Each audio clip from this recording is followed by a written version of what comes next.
Olá, bem-vindos ao Simples Assim Psicologia, tudo bem? Estamos continuando com a série Gaslighting. Espero que você esteja acompanhando e esteja gostando. Se você ainda não é inscrito no canal, aproveita e se inscreve agora, ativa o sininho para receber as notificações. Nesse mês de novembro, a gente vai estar falando sobre um assunto muito importante, um tema relevante, que é gaslighting. É um fenômeno que trata de pessoas que têm um comportamento de poder, de manipulação, mas para além do normal.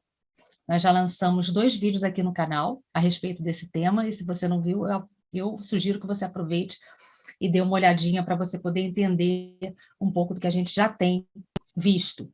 No vídeo de hoje, a gente vai estar continuando a abordar esse tema, e nós ficamos de falar sobre o transtorno de personalidade antissocial, continuar a falar sobre algumas características, né, do comportamento do gaslighter, e a gente ia falar também sobre a questão dos pais, né, gaslighters, e de como isso influencia na escolha dos parceiros, né, na escolha inconsciente dos futuros parceiros, né, a questão do padrão de repetição, da vibração, né, do inconsciente, da atração, né, nas escolhas amorosas.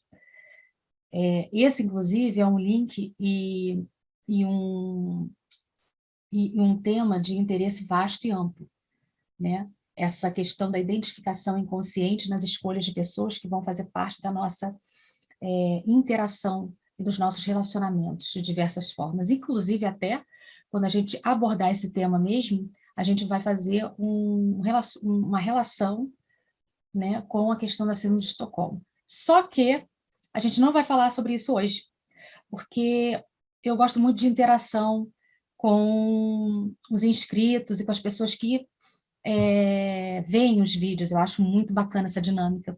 E o que aconteceu? Eu acho que essa troca, essa energia que rola é muito legal. E aconteceu um comentário no vídeo anterior muito relevante, muito bacana. Então, eu vou aproveitar o gancho desse comentário e, inclusive, pedir para que vocês comentem também, né? Porque é muito importante esse comentário, eu acho que é super legal. E uma seguidora deixou uma sugestão de um filme recente, me chamou a atenção, e eu acho muito, muito legal. Esse filme está disponível no catálogo da Netflix. Eu recomendo a todos que vocês assistam. Nós vamos aproveitar, então, esse filme para hoje mapear, conversar sobre alguns pontos interessantes, tanto do transtorno de personalidade antissocial, quanto do transtorno de personalidade narcisista, que são, né, transtornos que fazem parte do grupo B e que estão relacionados também a possíveis distúrbios, né, que deflagram o comportamento do gaslighter. Nós já falamos, né, sobre o transtorno de personalidade histriônico. Vamos hoje falar, então, sobre os transtornos de personalidade antissocial e narcisista. E, em relação ao padrão de comportamento gaslighting, vai ficar faltando transtorno de personalidade borderline, que a gente vai abordar num vídeo posterior, né, dentro da série. Vamos ainda falar, então, sobre características, né, do fenômeno gaslight relacionado, então, a esse filme, que a gente fica atento, né, que aparecem no filme.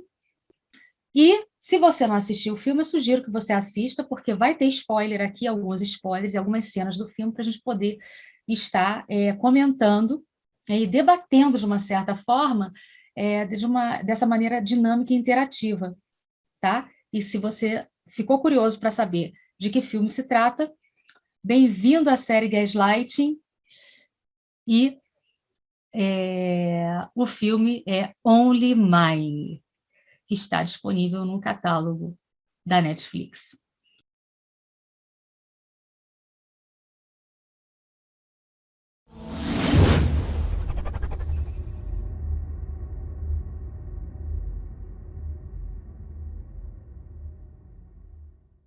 Então, você já assistiu o filme? Se empolgou para assistir? Se você já assistiu, comenta o que você achou, né? E vamos trocando aí figurinhas a respeito do que nós vamos falar aqui, tá? E se você ainda não assistiu, aproveita, então, para assistir, porque vale a pena, inclusive a título de alerta, porque muitas pessoas passam por isso, muitas mulheres passam por isso. Mas não só mulheres, como eu falei, porque esse fenômeno gaslighting, ele é um fenômeno que acontece também com homens e no mundo LGBT também, com pessoas também. LGBT também sofrem, ok? O filme, ele já começa com uma abordagem, né, que leva o espectador atento a perceber, né, que existe algo aí estranho no reino da Dinamarca, se é que se pode dizer assim, né? A ficar assim com a pulga atrás da orelha. E isso já serve aqui também de chamada, porque é uma forma de começar assim a dar uma identificada num perfil psicológico, em traços de comportamento, né, que já deixam a pessoa, devem deixar a pessoa, tanto homem quanto mulher, precavidos com relação a tipo assim, peraí, né? Tanto que ela própria, Julie, que é a personagem, já sugere isso ao espectador mais atento, né? Quando ela é abordada pelo policial, David, que é um novato na cidade, que está chegando, né, ao distrito, e ela fica, ela estranha o fato dele saber já o nome dela quando ele conversa com ela nessa abordagem. E ela pergunta isso aí, né? Mas como você sabe meu nome? Então, já deixa assim o público meio ligado, né? Como todo gaslighter, ele é sedutor, né? Ele é atraente, ele é simpático, né? Sabe se colocar, né? Fazendo aqui assim uma colocação jocosa para dar uma descontraída, porque o tema ele é um tema difícil, ele é um tema pesado, né? Inclusive o filme ele é baseado em fatos reais. Ele é baseado significa que aconteceu uma história real em 1995 e ele vai deixar isso claro, mas não do jeito que o filme coloca, né? Do jeito que o filme trata, com uma moça chamada Laura Cusseira e com o namorado Brian, que não era policial, e que teve um fim diferente do filme do fim do filme, mas quando a gente fala assim que o Gaslighter ele é sedutor, no caso aí o ator também, né, no filme é um ator, né, atraente, mas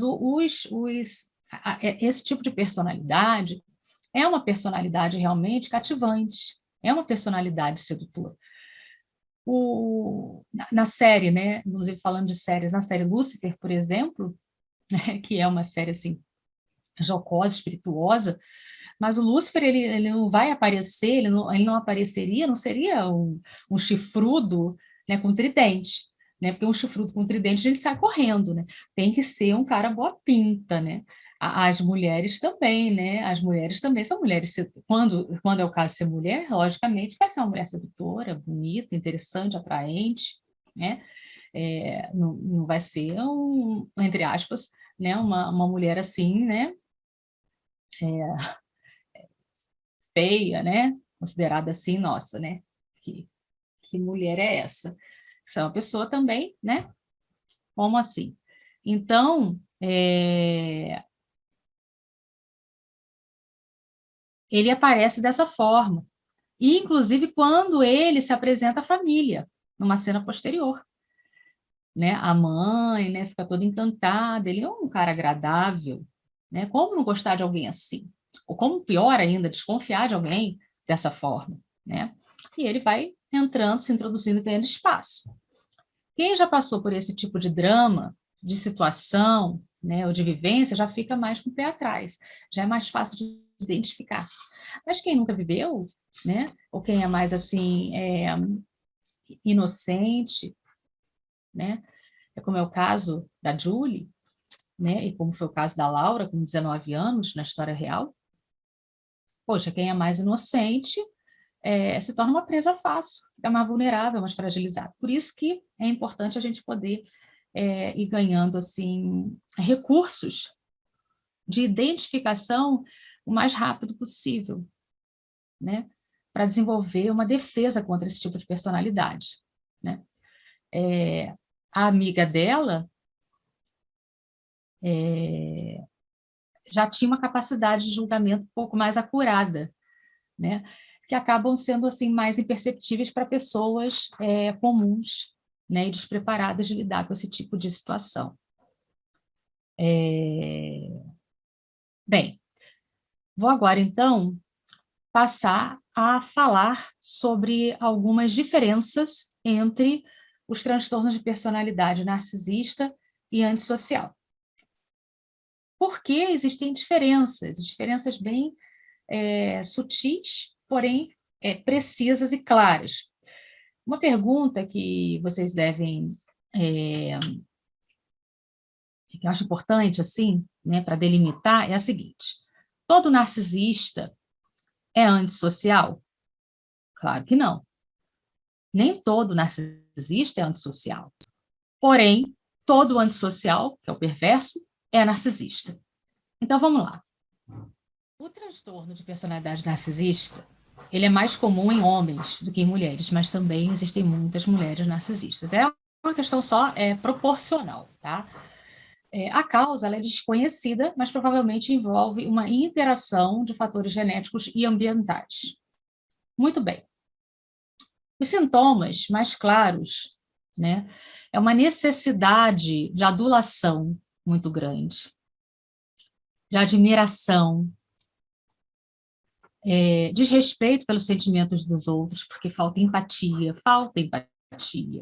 incapacidade de lidar com críticas, senso de direito assim exagerado, né? Uma, um padrão generalizado assim de grandiosidade, um ego muito inflado. Mas ao mesmo tempo que existe esse ego muito inflado, o ego ele é muito frágil. Ele pode ser assim destruído muito rapidamente, porque é um ego muito fragilizado.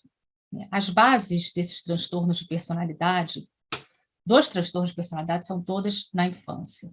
Tá? Então, acontecem situações, existe, então, a questão genética, quando a gente fala de genética, porque existem as características dos traços, né, que já nascem com a pessoa, né, com a predisposição genética de se desenvolver. E as questões ambientais é porque situações acontecem que batem, né, nessa predisposição e que forjam, então, essa estrutura que já está ali. É como se alimentassem aquilo. Então, assim, a base está ali, né? E numa infância muito remota, acontecem situações, né, que fazem com que esse ego primitivo, esse ego ainda muito primário, ele não consiga, obviamente, né, lidar com essas situações e ele se sinta muito fragilizado, muito vulnerável, né, muito inseguro, e por isso que é um ego frágil.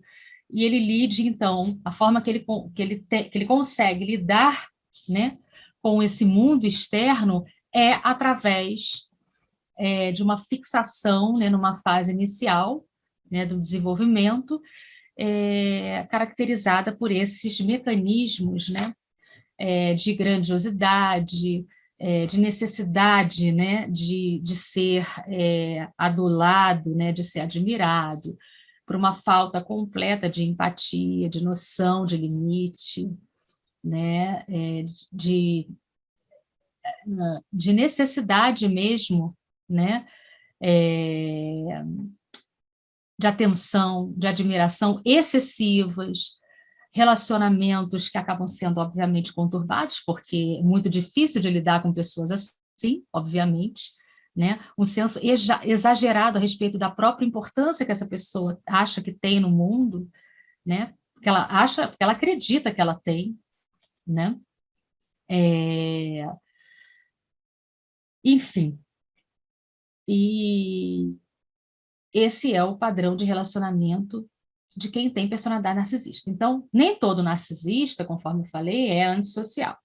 Um livro que eu aproveito para recomendar nesse momento a respeito de narcisismo, né? De narcisistas, né? E de relacionamentos, né, com narcisistas. Se você acha que você tem um relacionamento, né, com uma pessoa narcisista, eu vou deixar na descrição, né, do vídeo, Socorro, me apaixonei por um narcisista, de Stephen Carter e Julia Sokol. É um livro que fala de uma maneira assim interessante, uma linguagem leve a respeito de relacionamentos com narcisistas. Já a personalidade antissocial, o padrão, né, de relacionamento de quem tem personalidade antissocial, pode começar, né, a ser desenvolvido, e os sintomas podem começar a aparecer na infância já, né, mas não é possível diagnosticar essa condição, né, até a adolescência, principalmente na idade adulta, né. Aliás, os diagnósticos de transtornos de personalidade, eles só são fechados mesmo a partir dos 16, 18 anos de idade, 18 anos de idade, realmente. Quem tem transtorno de personalidade antissocial costuma mentir, infringir as leis, né? Agir impulsivamente, desconsiderar a sua segurança e a segurança dos outros, inclusive. Os sintomas, eles podem diminuir com a idade, tá? Mas são pessoas irresponsáveis, são pessoas violentas, que desrespeitam e violam o direito dos outros e não sentem remorso por isso. E têm muita dificuldade de seguir planos e normas, porque eles próprios criam suas próprias regras, né? Psicopatia e sociopatia são condições definidoras da personalidade, na personalidade antissocial, né? Enfim, não vou entrar aqui no mérito da diferença, porque não é disso que se trata, mas todo o perverso, né, a perversão, vamos falar de geral, todo psicopata, todo perverso, ele é narcisista, obviamente. Então, as características que nós vimos lá dos narcisistas se encontram presentes no perverso, mas essas que nós adentramos relativas exclusivamente ao perverso, tá? O tratamento de ambos inclui, né, pode incluir psicoterapia e medicação, mas vamos salientar que são tratamentos muito difíceis de serem executados, né? Porque são personalidades assim complexas de serem tratadas. Os narcisistas, na verdade, quando eles procuram psicoterapia, ficam por muito pouco tempo, porque, na verdade, é aquele negócio, né? Eles são grandiosos, então o terapeuta não tem como ajudá-los, né? Isso se procuram, né? Porque eles, tecnicamente, eles não acham que precisam, mas às vezes as coisas vão tão mal na vida deles que eles acabam se rendendo. E aí acabam até procurando e cedendo, mas não ficam, não permanecem muito tempo, porque não suportam, né? Essa vulnerabilidade, esse ego frágil deles não suportam muito tempo esse tratamento. E os antissociais, normalmente, quando eles procuram, é porque eles querem alguma coisa, né? Eles têm interesse de obter alguma vantagem, algum tipo de vantagem mesmo, né? Eles querem alguma coisa, então eles vão com alguma finalidade. Um livro, né, também que eu vou recomendar para a personalidade antissocial é Mentes Perigosas, o Psicopata Mora ao Nosso Lado, da brilhante psiquiatra Ana Beatriz Barbosa Silva, tá? Vou deixar de recomendação esses dois livros para quem quiser se aprofundar sobre esses dois temas e para entender melhor esses tipos de personalidade. Então, vamos voltar agora ao padrão de comportamento dos gaslighters, lembrando, então, que existe, então, uma propensão bem grande desses tipos de personalidade antissocial, narcisista, e a personalidade histriônica, que eu já falei no vídeo anterior, existe uma propensão grande desses tipos de personalidades envolverem padrões de comportamento gaslighting. E aparece no filme, né? Se vocês prestarem atenção no comportamento, né, do David no filme, eu gostaria que vocês deixassem aí, depois, no vídeo, nos comentários, qual tipo de personalidade dessas três você acha que o David se encaixa. tá bom? Vamos interagir aqui um pouquinho. Para finalizar esse vídeo, eu separei 3 cenas do filme Only Mine, para a gente poder conversar um pouquinho sobre algumas características do comportamento do gaslighter. Vamos dar uma olhadinha, então se você não viu o filme, esse é um momento então de você parar esse vídeo, assistir o filme, depois você voltar. E se você já viu, vamos comentar, né? Comenta aí o que vocês acham. Fica bem claro no filme alguns comportamentos, né? E sempre lembrando que o gaslighter, ele manipula para obter poder e controle, tá?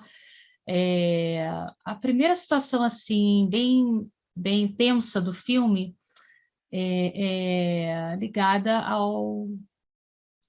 uma inversão, né? Que o David, ele coloca a Júlia numa situação em que ele supostamente acredita, né, que marcou um encontro com ela à noite. E ele, então, inverte essa situação, né, porque não houve essa marcação de encontro. Na verdade, aconteceu naquele dia uma invasão na sua casa, porque quando ela chega do trabalho, ele está lá esperando por ela dentro da casa dela, onde já se viu uma pessoa entrar na tua casa e te esperar na tua casa. Como é que pode isso? Ela fica assim, né? Como assim? Né? O que você está fazendo aqui? Mas é aquele negócio do enamoramento, do apaixonamento. Ela é estranha, mas ela fica com um sinal assim meio de alerta, mas não bota um limite, né? Ou não freia, não breca. E a coisa vai, então, progredindo. A coisa vai progredindo rápido, né? E, ao mesmo tempo, com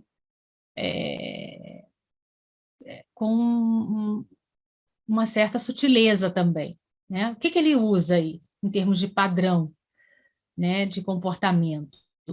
Ele usa o que a gente chama, em psicologia, de triangulação, né? Que é a comunicação entre 2 pessoas por meio de terceiros, porque ele coloca a mãe no meio. Então, vamos ver a cena para vocês observarem do que eu estou falando.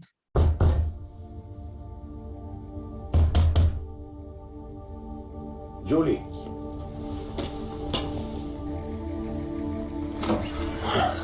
Oi, tem uma garotinha dormindo aqui. Tá tudo bem. Você não viu que eu te liguei? O que você tá fazendo? Você não faz ideia do que eu passei, né? Julie? Oi, por que você não vai pra cama? Eu já vou pra lá.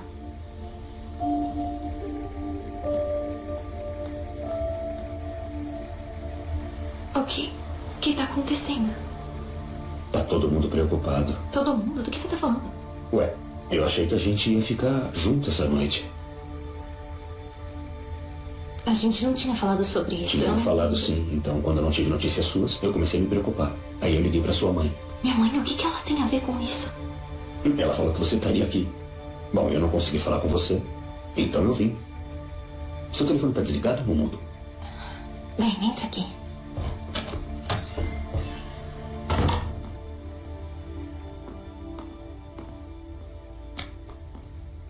Quantas vezes você ligou e mandou mensagem? Eu tava tentando falar com você, tá? Quando eu não tive resposta, foi ficando pior. A minha mãe me ligou a noite toda. Você deixou a gente preocupado com você. Eu tô de babá pra minha melhor amiga. Você devia ter contado pra mim. Podia ter acontecido qualquer coisa com você. Quando você não respondeu, eu achei que talvez o Tom meu tivesse... celular tava no silencioso, não é um crime.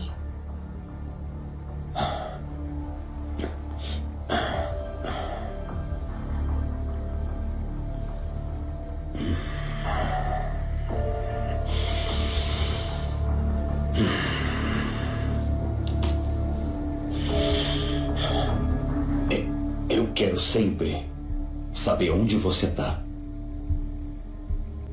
Por quê? Por quê? Oi, o que tá rolando? Oi. Tudo bem se a gente terminar aqui? É 1 minutinho só, tá? A gente tem que falar. Não, eu acho que não. Tudo bem. Então vem comigo, tá? Não, eu preciso terminar aqui. Julie, olha. Não, por favor, só... É melhor você ir embora. Julie, para. Tá bom, pensa um segundo no que você tá fazendo. Vai mais devagar. Peraí. Não, tá bom. Julie, vamos começar de novo? Vamos conversar. Mas não agora, e com certeza não aqui.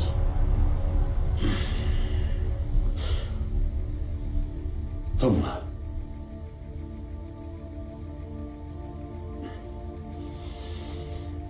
Boa noite.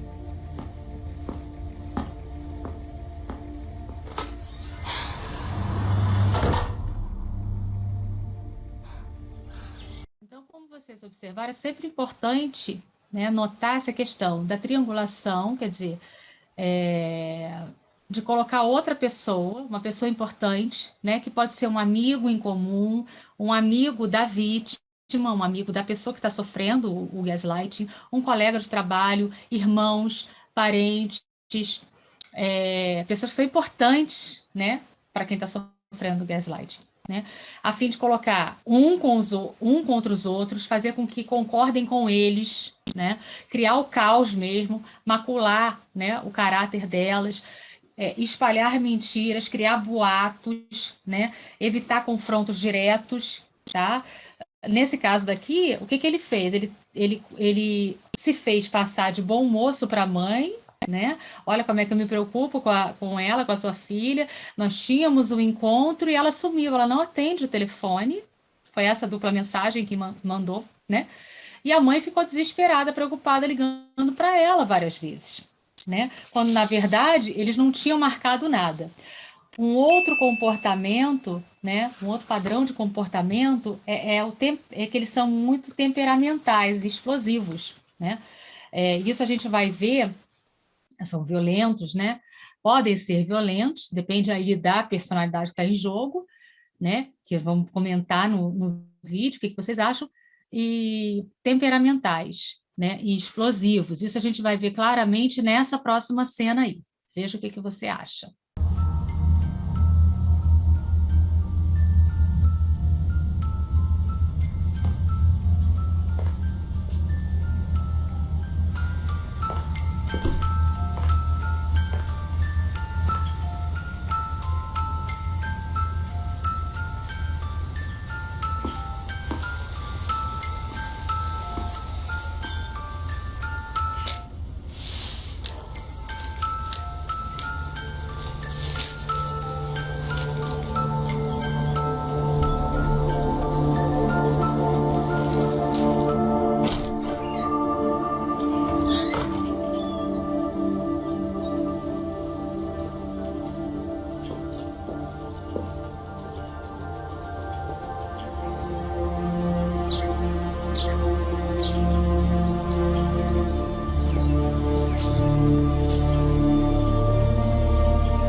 Julie, eu só quero conversar.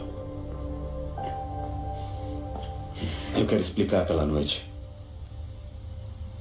Tá. Eu acho que você não entende o quanto eu gosto de você. Eu penso em você o tempo todo. Eu vou recomeçar. Vou provar o quanto eu gosto de você. Talvez a gente possa voltar lá pro chalé. David. Ou ter outro encontro. Não faz isso. Você prometeu que a gente ia conversar. A gente vai, só não nesse momento e não aqui. Tava mentindo pra mim? Não. Não.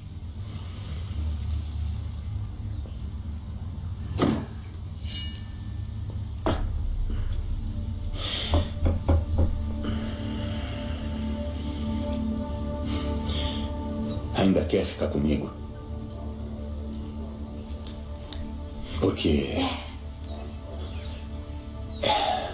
eu acho que tem uma coisa tão poderosa entre nós. Eu sei que a gente devia ficar junto.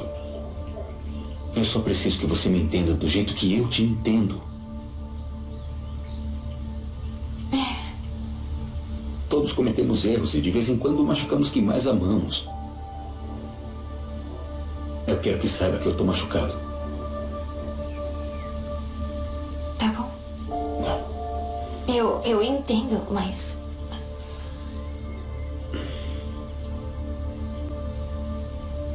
Ótimo. Que bom que a gente conversou. E, por favor, mantenha esse pequeno desentendimento entre nós. Numa cidade como essa, as pessoas têm ideias erradas. Elas começam a falar. Mas isso é entre nós, né? Tá bom?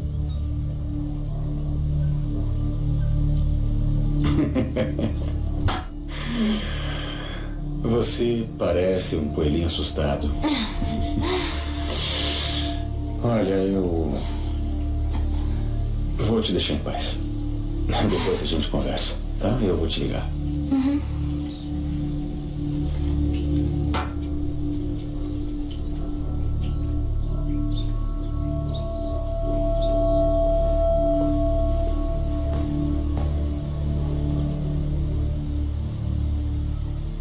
Então, como vocês observam nessa cena, que é uma cena de uma tensão, né, bem impactante, ele invade, corriqueiramente ele vai invadindo a casa dela, os espaços dela, porque eles não têm regras nem limites, né? Pede para se encontrar atrás da casa, ela vai, né? E aí ele já tem uma explosão, né? Ele já pega, né? Ali um ancinho e já começa a ameaçar, né? Já é uma ameaça ali, claro, né? Como os gaslighters eles têm um ego frágil, pela estrutura de personalidade, né? Eles acham que os outros devem lealdade a ele. Tudo é levado para o lado pessoal, né? Eles não conseguem separar, porque é aquele negócio do é o ego, né? Inflado, né? Eles acham que é tudo pessoal, eles não conseguem fazer essa separação, né? E as consequências acabam sendo desastrosas para as vítimas, né? A violência armada é uma preocupação, nos Estados Unidos, é uma preocupação muito grande entre os gaslighters, né, por conta desse temperamento explosivo, né? Como nos Estados Unidos existe a questão do porte de arma em diversos estados, né? Foi feita uma pesquisa em que quase 9% da população tem um temperamento explosivo e raivoso. Isso é bastante preocupante, porque é um número significativo, né? Inclusive, em relação à personalidade antissocial, 4% da população tem esse tipo de personalidade. Se a gente pegar em 100 pessoas, 4 têm personalidade antissocial. Não é muito, mas também não é pouco, né? Um dia a gente pode fazer vídeos sobre esse tipo de personalidade. Caso vocês queiram, vocês podem ir deixando no comentário, tá? Então, os gaslighters, normalmente, eles no início, eles vão mascarando essa raiva, essa impulsividade, etc. Por quê? Porque eles vão tendendo, né, a ficar em silêncio para que não venha à tona quem eles realmente são. Porém, isso acaba surgindo, né, porque é impossível eles ficarem mantendo essa fachada durante muito tempo. Como nós vimos também anteriormente, uma coisa que acontece junto com a questão da triangulação é o duplo vínculo, né? Eles colocam a pessoa no duplo vínculo. Tá? É uma outra característica desse padrão de comportamento, que é uma mensagem dupla, né? Com um duplo significado, fazendo a pessoa escolher entre duas opções incongruentes e indesejáveis, né? Por exemplo, seu marido diz que você precisa perder peso, mas ele te oferece doce. É como assim, né? Ele não quer que você emagreça, então por que ele está te trazendo chocolate de presente? Você fica num dilema, né? Então, os gaslighters, eles gostam de colocar você em dilemas emocionais, né? Como se fossem ciladas, arapucas, né? Porque a sua indecisão, esse dilema, a sua indecisão faz com que ele sinta que ele tem poder e controle sobre você, tá? Então, esse é o vídeo de hoje. Tem mais uma cena, inclusive, que eu quero trazer para vocês também, uma cena de reflexão da figura do investigador que chega, né, na cidade, e que é uma figura assim, central também, né, decisiva para a prisão, né, para ajudar, né, a decifrar o caso, né? E ele fala, né, com muita propriedade, a respeito do perfil psicológico. Eu achei muito interessante, é uma cena curta e define bastante, nos ajuda a definir bastante o perfil psicológico desse tipo de pessoa que nós estamos lidando. Ele diz que é o mestre artesão, né? Ele possui a fina arte da manipulação. E é verdade. Eu fecho o vídeo com essa cena, que é uma cena rápida, agradecendo mais uma vez a participação de todos. Espero que vocês tenham gostado desse vídeo, que é um vídeo diferente aqui no canal, é um vídeo interativo, dinâmico, e que vocês possam estar participando mais aí com comentários e que a gente possa se ver na semana que vem com a continuação da série Gaslight. Um beijo, que Deus abençoe e até a próxima. Tchau, tchau. Até onde podia ir sem ir longe demais encobrindo os rastros? Como controlar as fofocas locais? Esse era um mestre artesão na fina arte da manipulação. E se esse assunto, se esse tema mexeu com você, te toca de alguma forma, tem a ver com a história da sua vida, com momentos significativos, desafios ou possibilidades, e você está disposto a se transformar, a dar outra forma, a transmutar, né, as suas ações, colocar ações em práticas, a fim de transformar formas de pensamento, de sentimento, de comportamento, eu te convido a dar uma olhadinha no meu site, a me conhecer um pouco mais. Está na descrição desse vídeo. Eu te espero lá. Um beijo e até a próxima. Deus abençoe. Gratidão.